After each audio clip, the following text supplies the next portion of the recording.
মহামহিষী এই দেবী যাবেন মহিষাসুর বধে, তাই সকল দেবতা দিলেন এক একটি করে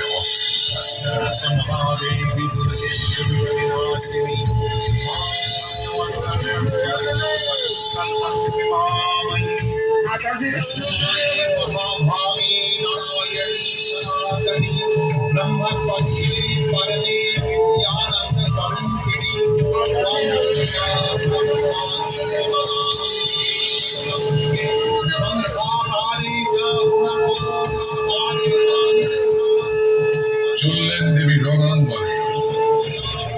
মহিষাসুর দেখলেন এক আশ্চর্য নারী মূর্তি।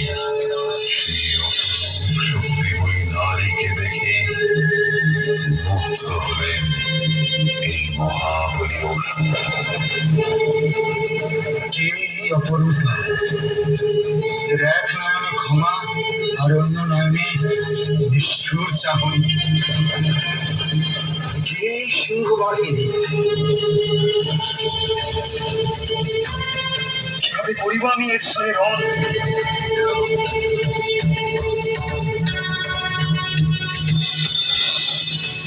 হে মোহিনী, সর্বাঙ্গ সুন্দর তোমার রূপে আমি মুগ্ধ। এসো এসো, আমার সঙ্গিনী হও। মূর্খ, তোমার এত বড় ধৃষ্টতা যে তুমি কামনা করো কামনা করো তারে যার হাতে তোমার মৃত্যু। মৃত্যু? নারী তুমি, আর মারবে মহিষাসুরকে? ক্ষীণ বল, বুদ্ধিহীনা অপরূপ।